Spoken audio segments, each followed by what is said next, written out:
Good morning. I am Anil Agarwal, former Chief Manager, Punjab National Bank. So now, with the conclusion of examination of IBPS RRB Office Assistant today, the pre-examination is finished for officer as well as office assistant of RRBs. Then from next week, now we are having lined up exam of IBPS clerk and thereafter IBPS PO, and we may see the examination of SBI Junior, SBI PO and IBPS SO also in coming days. Now one question that haunts our mind is how to manage our study for all these examinations. Those have already appeared for RRB exam pre. They should allocate some time daily for the main examination, and rest time should be used.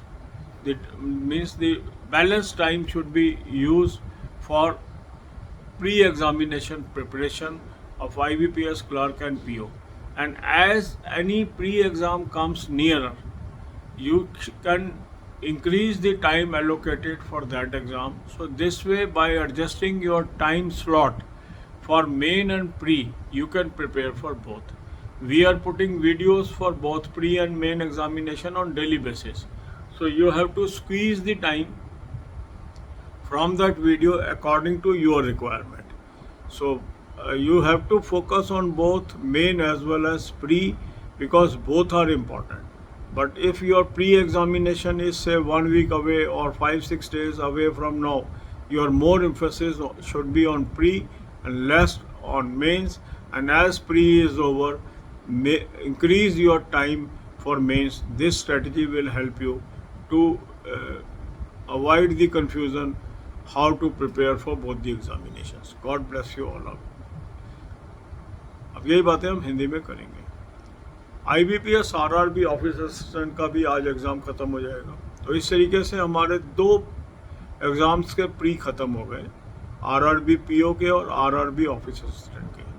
अब आने वाले दिनों में IBPS clerk का pre है, उसके बाद IBPS PO का क्लर्क आ जाएगा, फिर SBI जूनियर एसोसिएट भी आएगा, SBI PO भी है, IBPS SO भी है। तो आपके मन में एक प्रश्न रहता है कि सर प्री और मेन दोनों की तैयारी कैसे करें। इसके लिए आपको क्या करना है, डेली अपना टाइम एलोकेट करना है। क्योंकि अगर आपने RRB का प्री दिया है ऑफिसर और क्लर्क का, तो कुछ टाइम डेली आपको मेन के लिए देना चाहिए।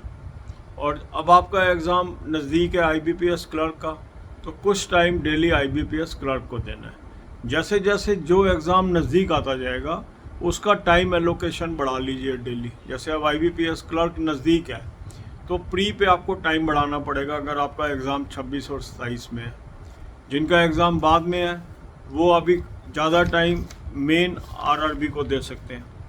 इसी तरीके से टाइम एलोकेशन को आपको कम ज़्यादा करते जाना है। जिनका 26-27 को एग्ज़ाम है, इन दिनों में उनको प्री का टाइम बढ़ा लेना चाहिए, फिर धीरे धीरे मेन का टाइम बढ़ा लेंगे। तो प्री और मेन दोनों का टाइम डिस्ट्रीब्यूशन कर लीजिए आप, और दोनों टाइम टेबल हम डाल रहे हैं डेली, प्री का भी मेन का भी। तो उस टाइम टेबल को आपने अपने टाइम के हिसाब से स्क्वीज़ कर लेना है। मान लो जिस चीज़ के लिए हमने 2-2 घंटे एलोकेट किए हैं, क्योंकि 2 हिस्सों में आप कर रहे हो, प्री भी मेन, तो कॉरस्पॉन्डिंग टाइम आपके पास कितना बच रहा है उसको आप स्क्वीज़ कर लेंगे। क्योंकि हम 10 घंटे का शेड्यूल आपको दे रहे हैं, मान लो आप 4 घंटे किसी पर्टिकुलर एग्ज़ाम को दे रहे हैं, तो 40% टाइम ऑफ ईच सेक्शन आप कर लीजिए।